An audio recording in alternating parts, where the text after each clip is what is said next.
Saraswati group of education દ્વારા ચાલતા આ ઈ લર્નિંગ પ્રોગ્રામમાં હું બ્રિજેશ સકડેજા ફરી એકવાર આપ સૌનું હાર્દિક સ્વાગત કરું છું। આપણે ધોરણ 10 ની અંદર વિજ્ઞાન વિષયની અંદર પૂરેપૂરો ફિઝિક્સનો આખો જે પોર્શન હતો આપણે કમ્પ્લીટ કરેલો છે, બરોબર। આપણે ફિઝિક્સના જે મેઇન 4 ચેપ્ટર હતા 10, 11, 12 અને 13 એ આપણે પૂરેપૂરા કમ્પ્લીટ કર્યા, એટલે કે આપણે 10th નો ફિઝિક્સનો આખો પોર્શન પૂરો કરેલો છે। હવે આપણે ત્યાંથી સ્વિચ ઓન થઈ અને આપણે કેમેસ્ટ્રી તરફ આવીએ છીએ, કારણ કે આપણને ખબર છે કે વિજ્ઞાનની અંદર કેમેસ્ટ્રી, ફિઝિક્સ, બાયોલોજી આની ઘણી બધી બ્રાન્ચ છે, બરોબર। તો કારણ કે વિજ્ઞાન એટલે જ શું, તો કે આપણી આસપાસની જે કંઈ પણ ઘટના બને છે બધાનું અવલોકન, તો એની અંદર આપણે વાત કરીએ હવે કેમેસ્ટ્રીની, બરોબર। તો કેમેસ્ટ્રી જે છે એના આપણને આપણા સિલેબસની અંદર 5 ચેપ્ટર આપેલા છે, ઓકે। હવે આ કેમેસ્ટ્રી છે એને આપણે સિલેબસની દ્રષ્ટિએ તો જોવાનું જ છે, એમાં તો કંઈ સવાલ નથી, પણ આ સિવાય આપણે થોડુંક પ્રેક્ટિકલી વિચારીએ તો આપણી આજુબાજુ જેટલા પણ દ્રાવણો આવેલા છે, જેટલા પણ સંયોજનો આવેલા છે, જેટલી પણ વસ્તુ આવેલી છે એ કોઈક ને કોઈક મટીરિયલમાંથી બનેલી છે કે જેને બનાવવા માટે ક્યાંક ને ક્યાંક કેમિકલનો ઉપયોગ થયેલો છે, અથવા તો ક્યાંક ને ક્યાંક કોઈ મિશ્રણ થયેલું છે, ઓકે। પછી આ નેચરલ પ્રોસેસ હોય તો પણ ભલે, કે આર્ટિફિશિયલ પ્રોસેસ હોય તો પણ ભલે, પણ એમાં ક્યાંક ને ક્યાંક કેમિસ્ટ્રી તો આવશે જ, બરોબર। તો આપણે કેમિસ્ટ્રીનો ઉપયોગ જોઈએ તો ક્યાં કરીએ છીએ, તો કે ભાઈ આપણે સવારના ઉઠીએ ત્યારથી માંડીને રાતના સૂઈએ ત્યાં સુધી આપણે કેમિસ્ટ્રીનો ઉપયોગ તો ક્યાંક ને ક્યાંક કરતા જોઈએ છીએ। જેમ આપણે ફિઝિક્સનો ઉપયોગ કરીએ છીએ રોજિંદી ઘણી બધી પ્રક્રિયાઓમાં, એવી રીતે કેમિસ્ટ્રીનો પણ ઉપયોગ કરીએ। જેમ કે સવારના પૂરમાં ઉઠીએ અને આપણે ટૂથપેસ્ટ આપણી બહાર કાઢીએ અને કહેવાય કે બ્રશની ઉપર લગાડીએ તો ટૂથપેસ્ટ છે એક પ્રકારનું મિશ્રણ છે, કેમિકલ છે। એમ નથી કહેતો કે એ હાનિકારક કેમિકલ છે, પણ એ જે કંઈ પણ બેસ્ટ જે આપણે કહીએ તો એ પણ એક કહેવાય કે પ્રોસેસની અંદર બનાવીને જ આપણને આપેલી છે, તો અહીંયા કેમિસ્ટ્રી, બરોબર। આપણે નાહવા માટે સાબુનો ઉપયોગ કરીએ, કપડાં ધોવા માટે સાબુનો ઉપયોગ કરીએ, વાસણ ધોવા માટે સાબુનો ઉપયોગ થાય, તો બધે કેમિસ્ટ્રીનો ઉપયોગ છે, ઓકે। આ સિવાય ઘણી બધી વસ્તુઓ બનાવવા માટે, જેમ કે આ બોર્ડ છે તો આ બોર્ડ એક પ્રકારનું મટીરિયલ છે, ઓકે। આની પાછળ તો લાકડું જ હશે, પણ આ જે આખું વ્હાઇટ બોર્ડ જે બનાવવામાં આવે તેમાં કેમિસ્ટ્રીનો ઉપયોગ થાય, ઓકે। ધાતુ છે તો ધાતુને કોઈ જગ્યાએ ગરમ કરી અને પછી એને યોગ્ય તાપમાને આપણે એને યોગ્ય આકાર આપીએ છીએ, તો એમાં ક્યાંક ને ક્યાંક કેમિસ્ટ્રીનો ઉપયોગ આવે, ક્લિયર। તો આવી રીતે ઘણી બધી આપણી આસપાસની પ્રક્રિયાઓ છે એની અંદર કેમિસ્ટ્રીનો રોજિંદા જીવનમાં આપણે ઉપયોગ કરતા હોઈએ છીએ, ક્લિયર। ચાલો, તો આજના દિવસમાં આપણે કહેવાય કે ડાયરેક્ટ આપણે કેમિસ્ટ્રી ચાલુ નહીં કરી દઈએ, હા છોકરા સાચે કા, આપણે ડાયરેક્ટ કેમિસ્ટ્રી ચાલુ નહીં કરી દઈએ, એટલે કે પહેલું ચેપ્ટર ચાલુ નહીં કરી દઈએ, પણ આપણે એ પહેલા કેમિસ્ટ્રીનું અમુક બેઝિક જે છે એ આપણે સમજશું।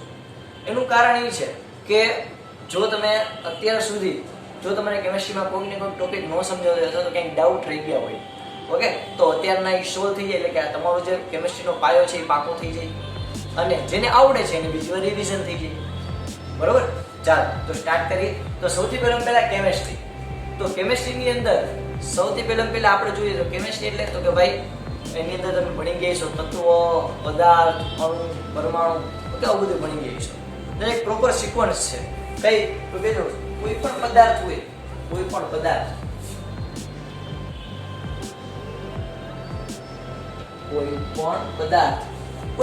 પછી આ લાકડું કયો તો ભલે, આ માર્કર કયો તો ભલે, આ કહેવાય કે આપણી ક્લાસરૂમની અંદર રહેલી બેન્ચ કયો તો પણ ભલે, પંખો, એસી, કોઈ પણ પદાર્થ હોય એ કેની બનેલો હોય, તો કે ભાઈ પદાર્થ છે। એ પદાર્થ કેનો બનેલો હશે, તો કે ભાઈ પદાર્થ છે એ પ્રોપર તત્વનો બનેલો હશે, કેનો છોકરો? તત્વનો બનેલો હશે।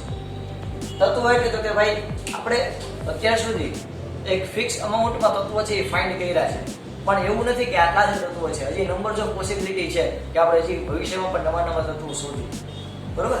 તો તત્વના બનેલા છે, ફોર એક્ઝામ્પલ કે બેન્ચ કહું તો બેન્ચ લાકડાની બનેલી છે, હવે લાકડું એટલે તો કે એક પ્રકારનું વૃક્ષમાંથી જ સ્વચ્છ આપણને લાકડું મળશે, તો વૃક્ષ, તો કે વૃક્ષની અંદર વનસ્પતિના કોષ આવેલા હોય, વનસ્પતિના જે નામ તમે વૃક્ષ એટલે કઈક પ્રકારનું આપણે થડ લઈ આવ્યો ધ્યાન, થડ છે તો થડની અંદર તમે માઇક્રોસ્કોપથી જુઓ તો અંદર વનસ્પતિના કોષ આવેલા છે, વનસ્પતિના કોષની અંદર શું આવેલું છે, તો કે ભાઈ કાર્બન, હાઇડ્રોજન અને ઓક્સિજન, છેલ્લો એનો છેડો શું થયો?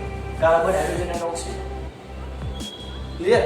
ફોર એક્ઝામ્પલ આપણે માની લો કે એમ લઈ લઈએ કે કાચ, તો કાચ જે છે એ બનાવવા માટે કેનો ઉપયોગ છે કે ભાઈ એકદમ રેતી હોય, રણની રેતી, રેતીને એકદમ ઊંચા તાપમાને ગરમ કરવામાં આવે અને કાચમાં ફેરવવામાં આવે. ઓકે, એક પ્રકારનો સિલિકોન એટલે કે એને સિલિકા પણ કહેવાય. તો આયા એ સિલિકોન તત્વ આવ્યું. ઓકે, આપણે લોખંડની કોઈ વસ્તુ જોઈએ તો લોખંડની અંદર Fe આયર્ન જે છે એ તત્વ આવ્યું.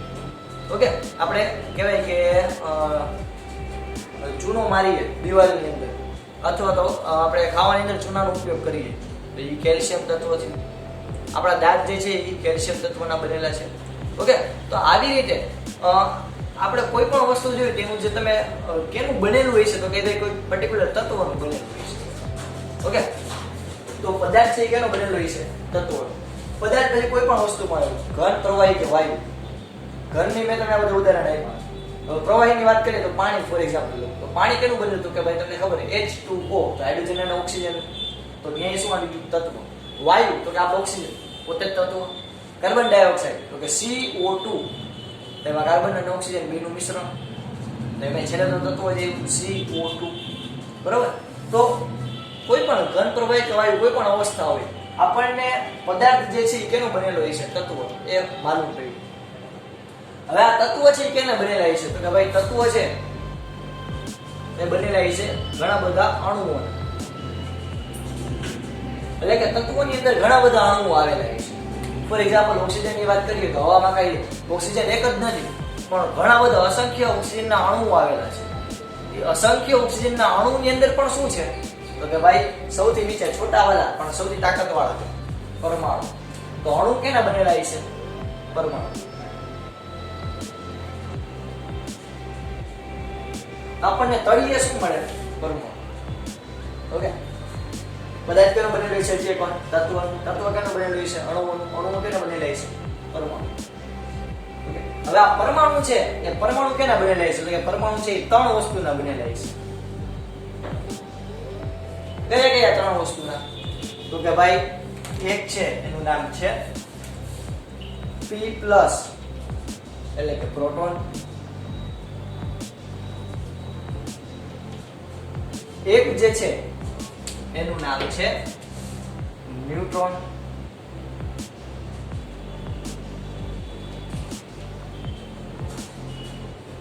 એક જે છે એનું નામ છે ઇલેક્ટ્રોન.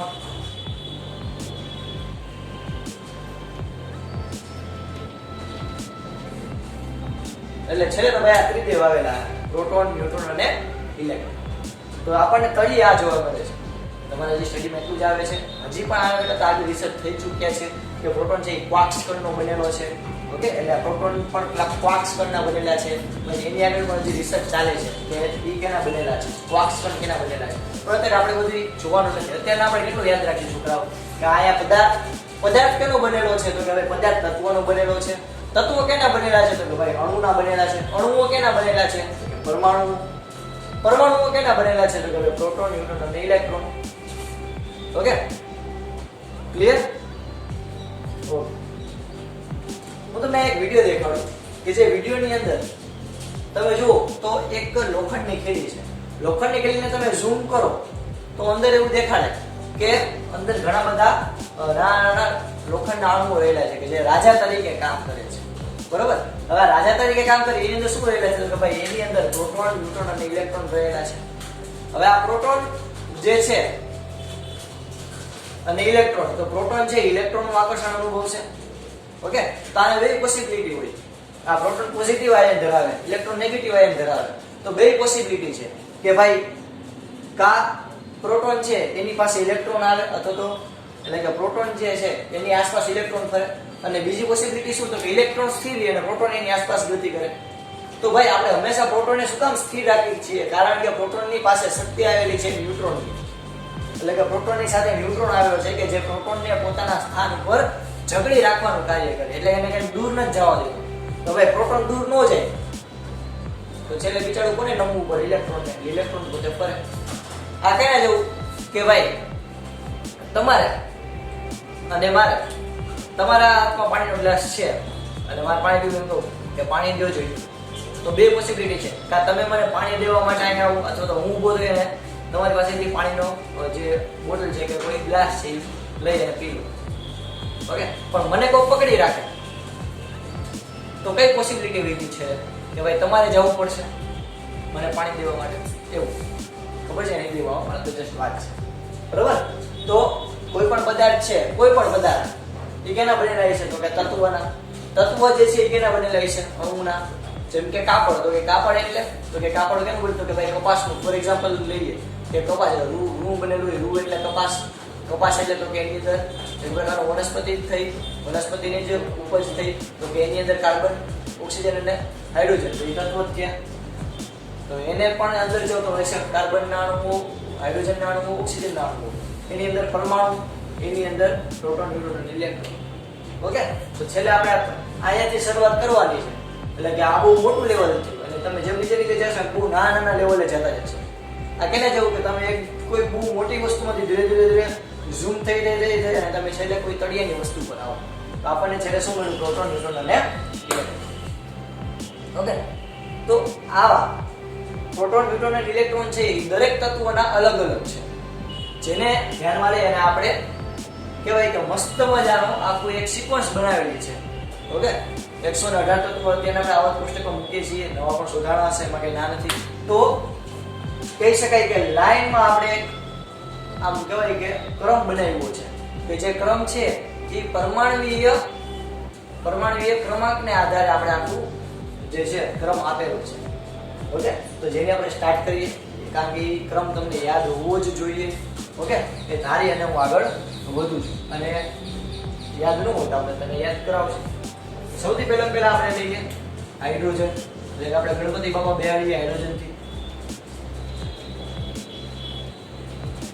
હાઇડ્રોજન જેની સંજ્ઞા છે H2, કારણ કે એ સ્વતંત્ર અસ્તિત્વ ધરાવતું નથી, એ હંમેશા અણુ સ્વરૂપે જ આપણને જોવા મળે. તો હાઇડ્રોજનનો પરમાણુ ક્રમાંક તો કે ભાઈ 1. ઓકે, હાઇડ્રોજનનો પરમાણુ ક્રમાંક કેટલો? હાઇડ્રોજનનો ક્રમ કેટલો? પહેલામાં પહેલો. ઓકે, ત્યારબાદ આપણે લઈએ હાઇડ્રોજન, પછી આવશે બીજું આવશે હિલિયમ. હિલિયમ એટલે તો ભાઈ He. પછી હાઇડ્રોજન, હિલિયમ, પછી આવશે લિથિયમ.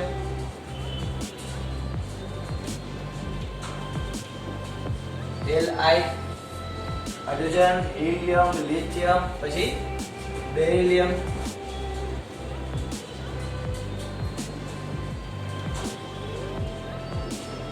પછી આવશે બોરોન.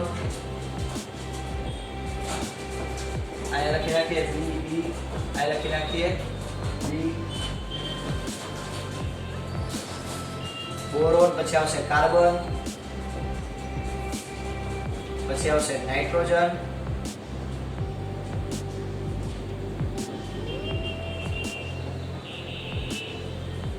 ઓકે, N2, પછી આવશે oxygen, O2, hydrogen, helium, lithium, beryllium, boron, carbon, nitrogen, oxygen, fluorine.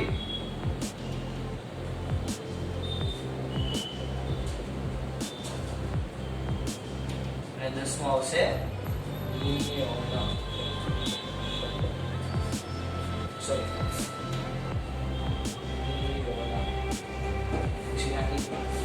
વ્યવસ્થિત લખ્યા. રેડી છોકરાઓ? આવડી જાય.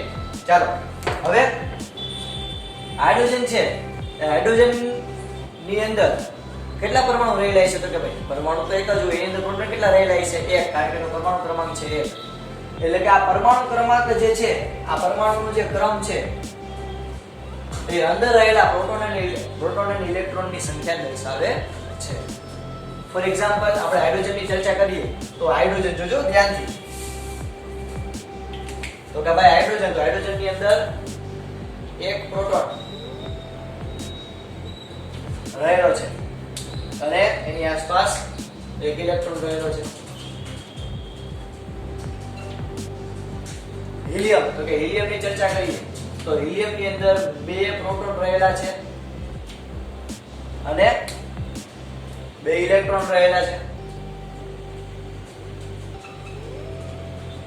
હવે તો કહેજો આમાં એક મસ્ત મજાની શૃંખલા કે ભાઈ પરમાણુ હોય તો પરમાણુને અંદર પ્રોટોન હોય,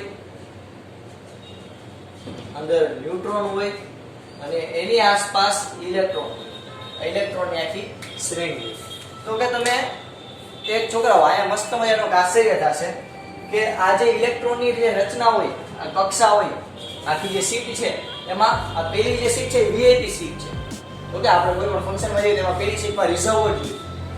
તો પહેલી શીટ વીઆઈપી શીટ છે એટલે એની અંદર ખાલી બે જ ઇલેક્ટ્રોન હોય છે, એક અને બે. જો અહીંયા હું દોરું છું તો રંગબેરંગી આખી આકૃતિ દોરીએ કે જેથી તમને મજા આવે.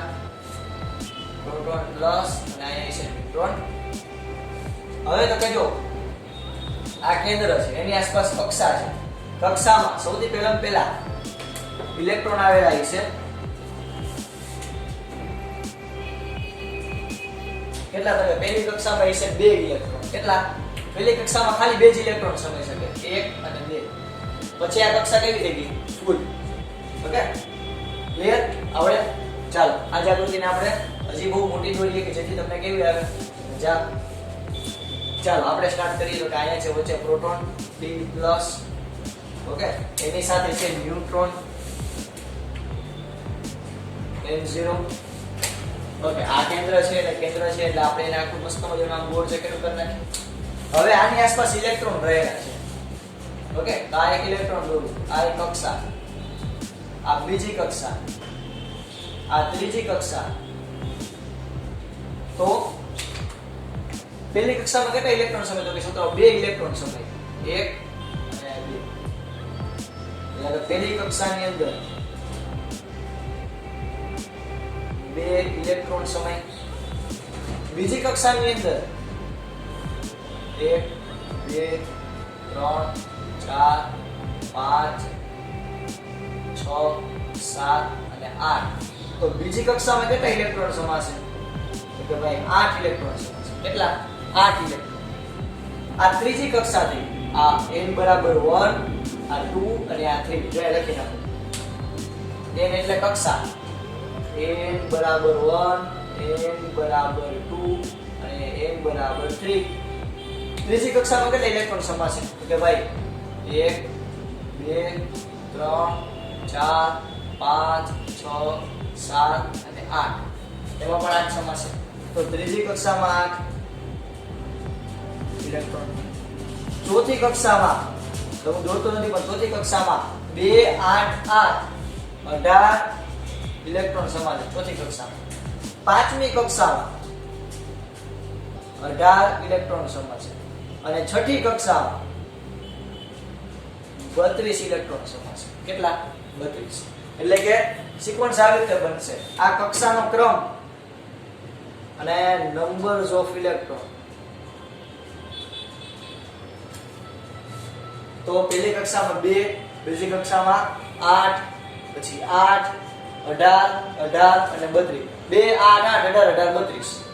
તો આપણે સ્ટાર્ટ કરીએ. તો હવે હિલિયમનું દોરીએ. ઓકે, તમારે સાથે સાથે આ દોરતું જવું પડશે. તો પહેલા આપણે હાઇડ્રોજનનું જોયું કે એક નાનું કુટુંબ સૂર્ય કુટુંબ, એક પ્રોટોન અને એક ઇલેક્ટ્રોન. પછી હિલિયમ તો કે જો બે પ્રોટોન અને બે ઇલેક્ટ્રોન. હવે આપણે જોઈએ ત્રીજું. બંનેનું રંગબેરંગી કરું છું, તમને મજા આવે. તમારે પણ તમારી બુકમાં રંગબેરંગી કરવાનું જેથી તમને પણ વાંચવામાં મજા આવે. ઓકે, હિલિયમની વાત કરીએ. Sorry, lithium. તો લિથિયમની અંદર 3+. ઓકે, તો આ 3 છે. તો જો પહેલી કક્ષામાં કેટલા ઇલેક્ટ્રોન સમાશે? તો કે 2 જ સમાશે. તો ઓબવિયસ વાત છે કે આપણે અહીંયા તો કેટલી કક્ષા જોવી પડશે? જો 2 ઇલેક્ટ્રોન સમાઈ જશે હમણાં બગડા કરતા સમાઈ જાય. જો આ એક ઇલેક્ટ્રોન અને આ બીજો ઇલેક્ટ્રોન. અહીંયા તો 3 ઇલેક્ટ્રોન આવ્યા.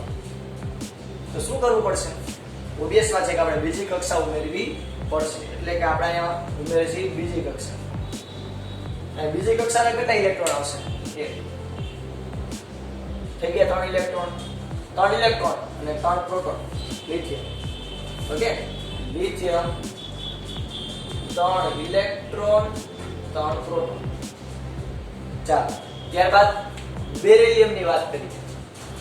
તો બેરિલિયમ 4 છે બધી વસ્તુ. આપણે અહીં લખશું 4+. પ્રોટોન અને 4 ન્યુટ્રોન આવેલા હોય. એની કક્ષા દોરીએ તો કે ભાઈ પહેલી કક્ષામાં કેટલા ઇલેક્ટ્રોન સમાશે? 2. 1 અને 2. બીજી કક્ષામાં કેટલા ઇલેક્ટ્રોન સમાશે? તો કે ફરી પાછા આપણે બીજી કક્ષા દોરવી જ પડશે. એમાં પણ કેટલા ઇલેક્ટ્રોન સમાશે? 2. એટલે કે 2 અને 2 4. હવે 5 ની વાત કરીએ, બોરોન. તો બેઠે બેઠું આમ જ 5 પ્રોટોન. ઓકે, એની આજુબાજુ આ 1 અને આ બીજી કક્ષા. તો આની અંદર કેટલા ઇલેક્ટ્રોન રહે છે? તો અહીંયા છે 1 અને 2, આ 3, આ 4 અને ગમે કયા ગુણાકાર 5. ઓકે, ચાલો હવે તો બાકીની કક્ષા કઈ રહી ગઈ? ખાલી. જો આમાં ટોટલ કેટલા સમય છે? 6 સમય છે, સોરી 8 સમય છે. તો તેને ભરાણા 3, તો બાકી 5 કેવી છે? ખાલી. આ 1 2 3 4 અને આ 5 જગ્યા કેવી છે? ખાલી.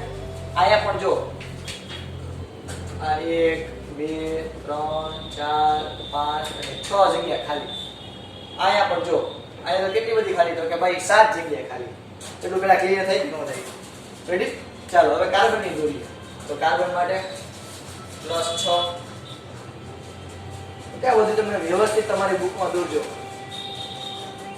આ 1 અને આ 2. ઓકે, ચાલો જોઈએ આપણે આમાં 1 2 3 4 5 સોરી આ પહેલા તો 2 દોરવા પડે. 2 અંદર, પછી 1 2 3 અને 4. તો આમાં પણ જો તમે ધ્યાનથી અવલોકન કરો તો આ 1 2 3 અને 4 જગ્યાએ ખાલી. 4 જગ્યાએ કેવી છે? સાત.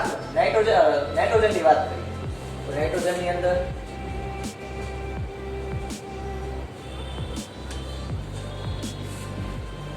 કક્ષા બોલ લઈએ આપણે પેલા 1 અને 2.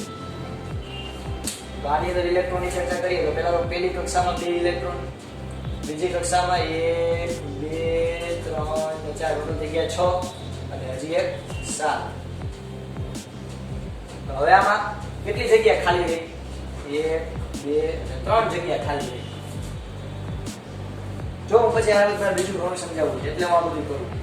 ઓક્સિજન, તો ઓક્સિજન ની આપણે ચર્ચા કરીએ તો +8. તો ઓક્સિજન માટે આપણે આવું દોરી શકીએ 1 અને 2. તો ભાઈ આની અંદર 1 2 આ 1 આ 2 એટલે 4 થયા. 5 6 7 અને 8. તો હવે કેટલા વધ્યા આની અંદર? તો ભાઈ હજી આની અંદર જો 2 જગ્યા વધી ગઈ. ફ્લોરીન ની વાત કરીએ. ફ્લોરીન એટલે +9. ઓકે, આની આપણે કક્ષા દોરશી તો કેમ આવશે? તો આપણે પેલા 2 કક્ષા દોર લઈએ. આયા આવશે 1 2 3 4 5 6 7 8 અને 9. આની કેટલી જગ્યા બાકી રહી? એક જ જગ્યા બાકી રહી. રિઝર્વ છે ખાલી એક જ રહી. બરોબર ને છોકરો? હવે છેલ્લું જોઈએ 10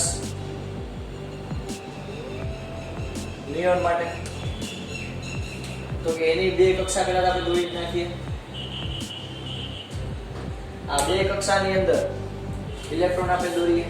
આ 1 2 3 4 5 6 7 8 અને 9 અને 10.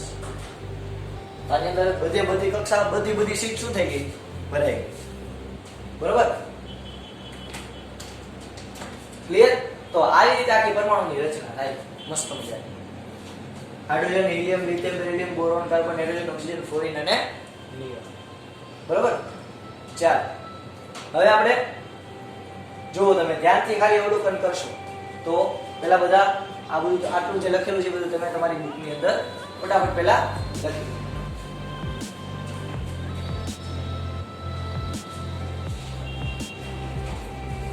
ઓકે, ચાલો તો આપણે આજે પદાર્થ, તત્વો, અણુ, પરમાણુઓ, પ્રોટોન, ન્યુટ્રોન અને ઇલેક્ટ્રોન વિશે ચર્ચા કરી. 10 તત્વો જોયા. 10 તત્વોની પરમાણુની રચના કેવી હોય જોઈ. શું કામ હોય એ પણ આપણે જોયું. બરોબર? ચાલો હવે નેક્સ્ટ લેક્ચરની અંદર જો આ બેઝિક લેક્ચર છે બધા આ બધા ઇમ્પોર્ટન્ટ છે, અટેન્ડ કરજો કારણ કે આ જ કેમિસ્ટ્રીનો પાયો છે. આવડશે તો બધા ચેપ્ટર બોલીને જે મસ્ત મજાના પાંચે પાંચ હોય છે. ક્લિયર? તો આપણો પહેલો લેક્ચર છે, ફટાફટ બધા બુકની અંદર લખી લેજો. બરોબર? ચાલો આપણે બધું આગલા લેક્ચરની અંદર આપણે આ જે 10 સૂત્રો છે એના વિશે ડિટેલમાં અભ્યાસ કરીશું. ઓકે? જય ભારત, જય હિન્દ.